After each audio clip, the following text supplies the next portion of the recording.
নমস্কার। আজকে আমরা শুনব শ্রী শ্রী সারদা মায়ের অমৃত কথা।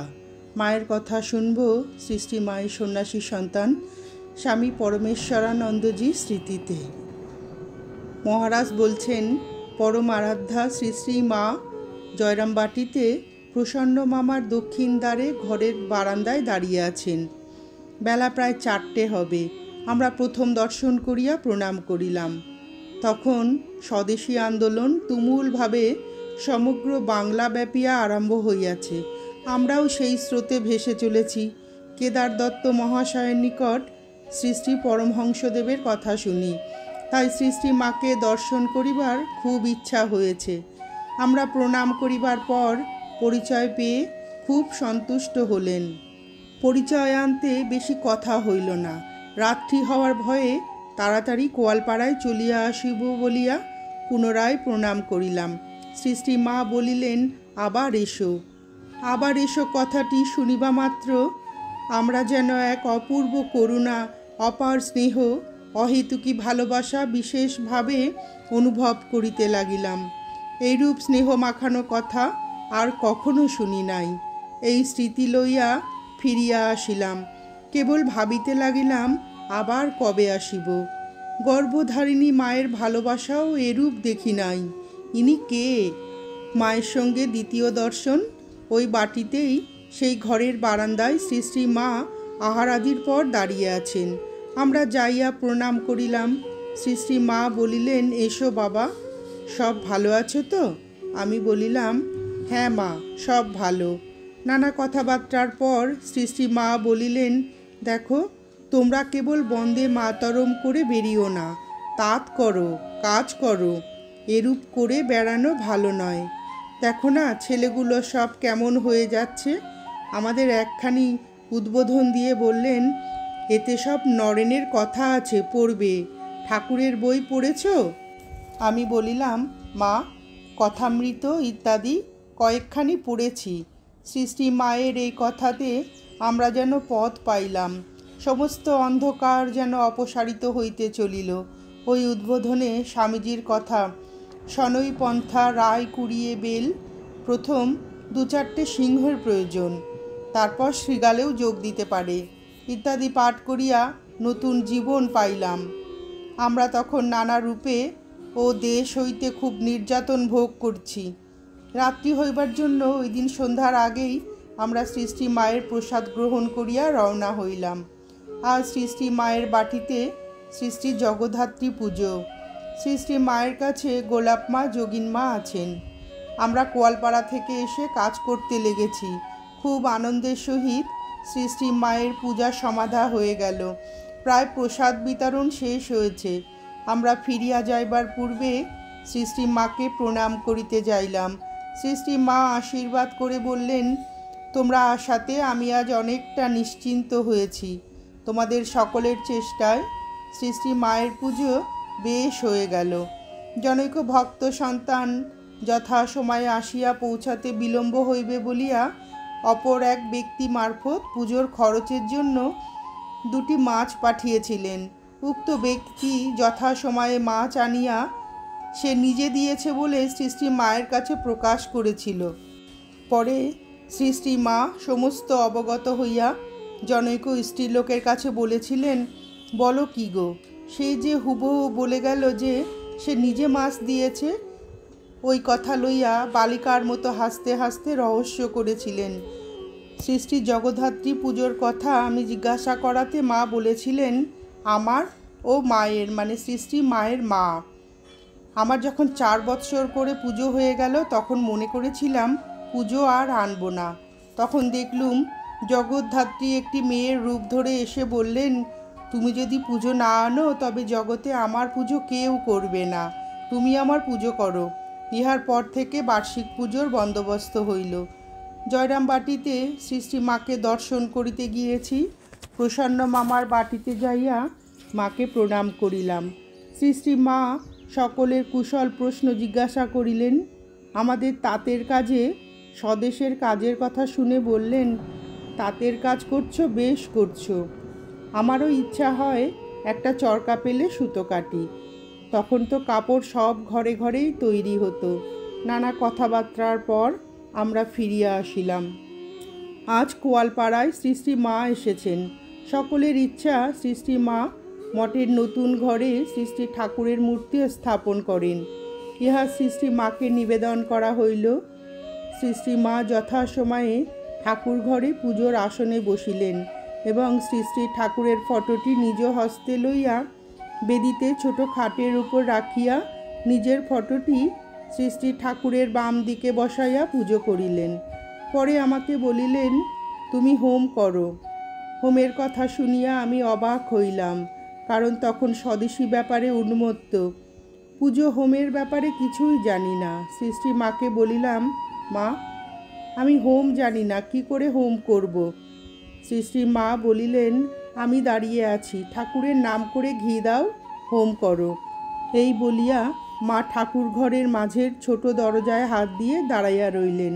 আমি হোমের আগুন জ্বালিয়ে ঠাকুরের বীজ মন্ত্র দিয়ে নির্দিষ্ট সংখ্যক বিল্লপত্র দ্বারা হোম করিলাম। হোম করা শেষ হইলে বলিলেন, এই তো বেশ করেছ, এইবার ভস্যের ফোঁটা করে দাও। আমি হোম ভস্যের ফোঁটা শ্রী মায়ের কপালে পরিয়ে সমবেত ভক্তগণের কপালে দিলাম। মা বলিলেন, ঠাকুর তোমাদের মঙ্গল করুন, পুজো গ্রহণ করুন। পরে ভোগাদি সমর্পণ হইলে শ্রী মা অন্য মেয়েদের লইয়া আনন্দিত হইয়া অন্ন গ্রহণ করিলেন এবং ঠাকুর ঘরের পার্শ্বের ঘরে বিশ্রাম করিতে লাগিলেন।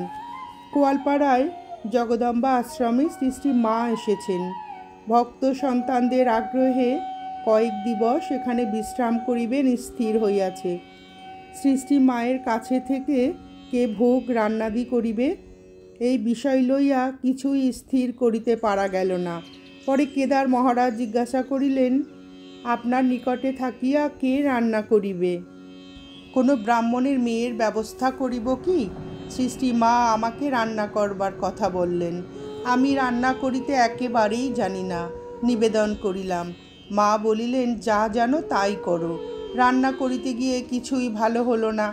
আহার করিতে বসিয়া মা হাসেন, আর আমি তো পূর্বেই বুঝেছি। তারপর দিন হইতে 10-12 দিন রান্নার কাছে খুঁটি ধরে দাঁড়িয়ে সব দেখিয়ে দিলেন। ওইখানে একদিন শ্রী মায়ের কাছে বসিয়া আছি এবং তিনি এবং আমি তরকারি কুটছি। আমি জিজ্ঞাসা করলাম, মা, ব্রহ্মজ্ঞান কি করে আসে?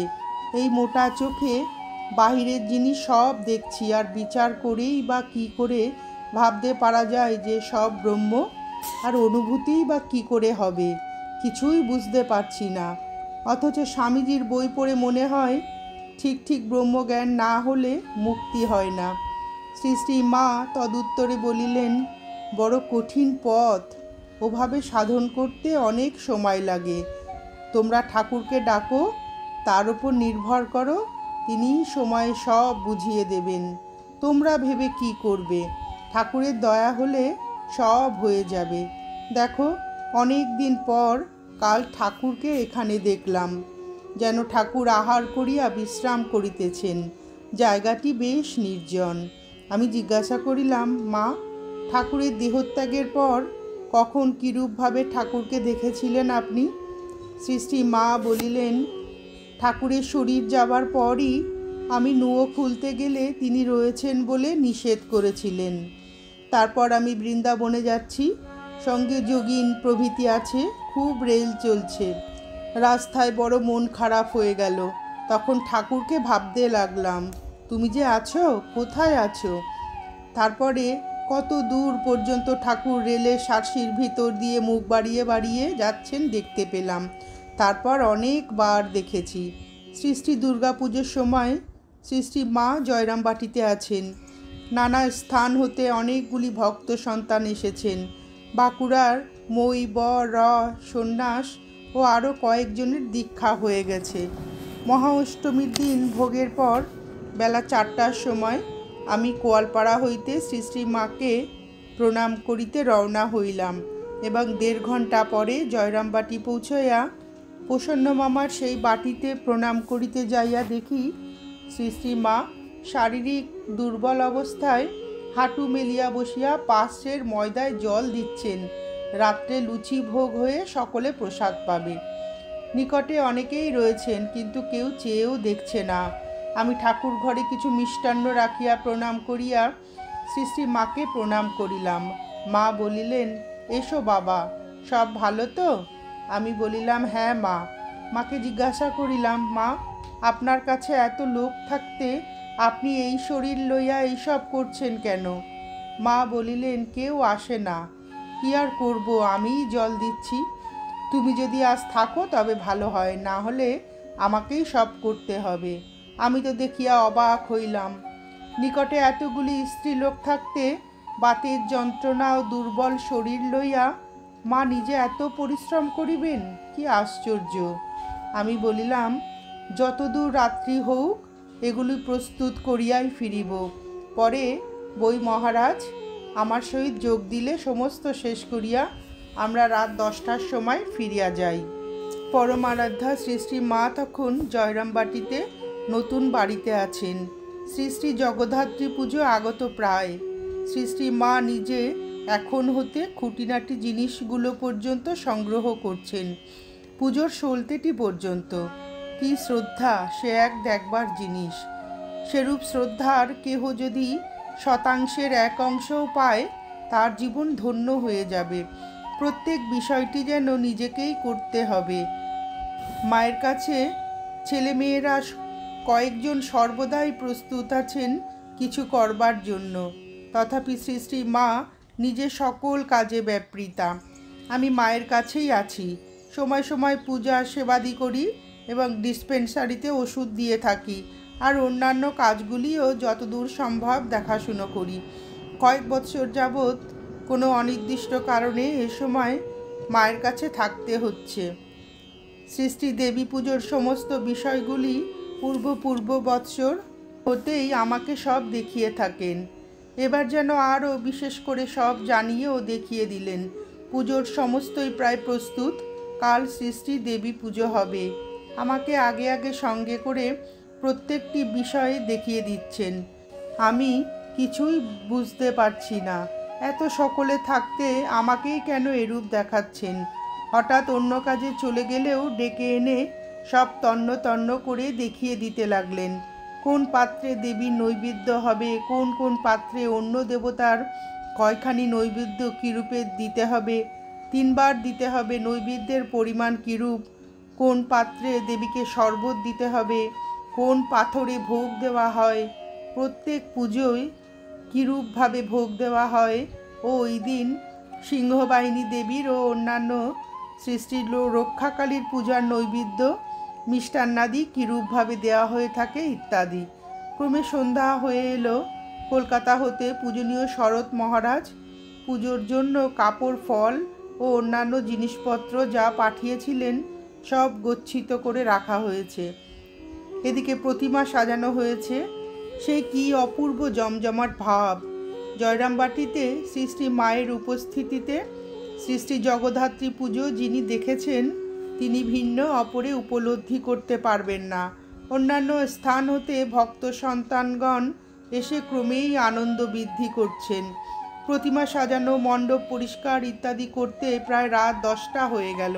পরদিন প্রত্যুষেই পূজা আরম্ভ হবে, তাই রাত্রির মধ্যেই সব ঠিক করে রাখতে হবে। শ্রী শ্রী মায়ের পিতৃবংশের গুরু প্রায় 8 মাইল দূর পাক মাজটে হতে এসে পৌঁছেছেন। তিনি তন্ত্রধারকের কাজ করবেন। 1 মাইল দূর থেকে পিতৃবংশের পুরোহিত এসে উপস্থিত হলেন, ইনি পুজো করবেন। তাদের খাওয়া এবং থাকবার ব্যবস্থা করা হচ্ছে। পূজা মণ্ডপে আলপনা দিয়ে রাখবার কথা হলো, কেননা প্রত্যুষেই পুজো আরম্ভ হবে। মাকে জিজ্ঞাসা করলাম, মা, মামিদের ডাকবো কি? আপনি বললে ডেকে আনি, ওরাই বরাবর আলপনা দেন, না ডাকলে আবার কিছু মনে করতে পারেন। মা বলিলেন, না, ওদের আর ডাকতে হবে না, তুমিই দাও। মা বলিলেন, তোমরাই আমার মেয়ে ছেলে, বেটা ছেলে সব, তোমরা দিলেই হবে। আমি বললাম, আমি যে আলপনা দিতে জানি না মা। মা বললেন, যেমন জানো তেমনি দাও। তখন কে জানতো যে চিরদিনের মতো এইসব সাংসারিক প্রথা সংস্কারকে মা সব ভেঙে দিয়ে যাচ্ছেন। আমি ড্রয়িং করার কিছু অভ্যস্ত ছিলাম। কোনো রকমে আলপনা দিয়ে মাকে বললাম, মা, আলপনা দেওয়া হয়েছে। তিনি সব মেয়েদের ডেকে এনে দেখাতে লাগলেন এবং আনন্দ করে বলতে লাগলেন, দেখো দেখি কেমন মেয়েদের মতো আলপনা দিয়েছে। পুজোর সমস্ত জোগাড়ই একরূপ হয়ে গেল। আহার আনতে সকলে বিশ্রাম করতে গেলেন। ভোর 3টের পরই শ্রী মা উঠে সকলকে ডেকে বাড়িঘরদোর পরিষ্কার, বাসন মাজা ইত্যাদির ব্যবস্থা করছেন। যথাসময়ে সব পুজোর আয়োজন হতে লাগলো।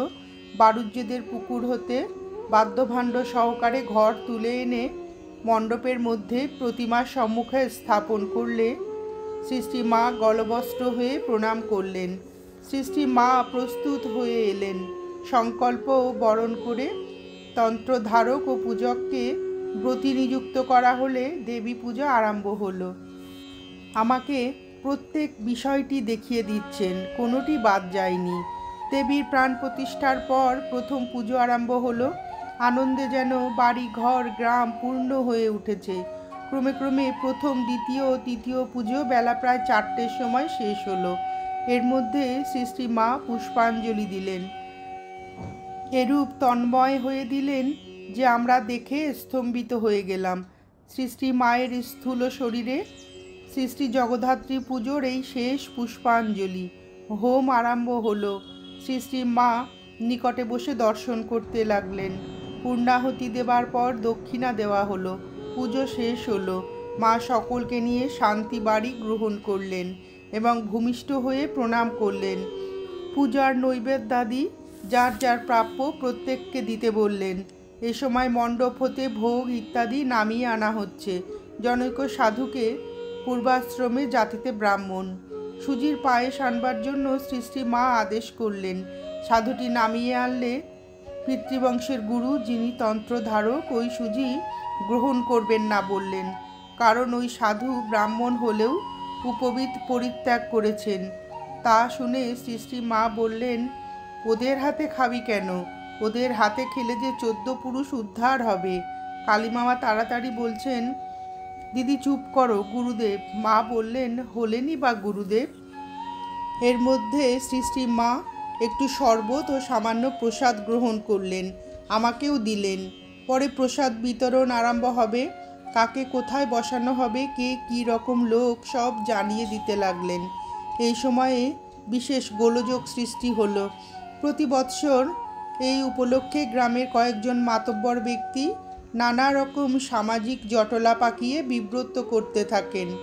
যথা নানা জাতের শিষ্য সব আসে।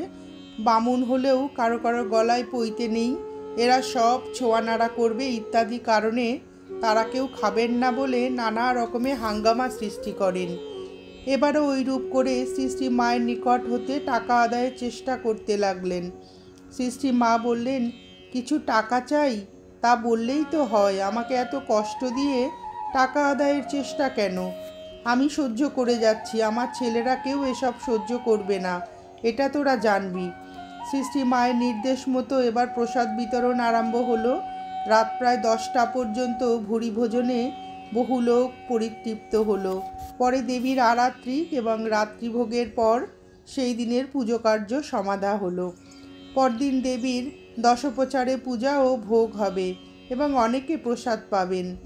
তদনুযায়ী পূজা ও ভোগাদি সম্পন্ন হলে সকলের যথাসময়ে প্রসাদ পাবার ব্যবস্থা হলো এবং তৃতীয় দিবসে দেবীর নিরঞ্জনের ব্যবস্থা হলো। তাই পুজো কর্মাদি সুসম্পন্ন হলে শ্রী মা দর্পণের প্রতিবিম্বে দেবীকে দর্শন করলেন। সমাগত সকলে প্রসাদ পেলে দেবীকে বরণ করবার ব্যবস্থা হলো। গলবস্ত্রে শ্রী মা দেবীর চরণ স্পর্শ করে ধূলি গ্রহণ করলেন। নিরঞ্জনের সমস্ত কার্য সমাধা হলো। নমস্কার, আজ এ পর্যন্তই। শ্রী মায়ের সন্ন্যাসী সন্তান স্বামী পরমেশ্বরানন্দজির স্মৃতিতে শ্রী মায়ের এই অমূল্য মধুর অমৃত কথা শুনে আপনাদের ভিডিওটি কেমন লাগলো জানাবেন। শ্রী ঠাকুর ও মায়ের আশীর্বাদ আপনাদের সকলের মাথার ওপর অঝোর ধারায় বর্ষিত হোক, এই প্রার্থনা করে ভিডিওটি শেষ করছি।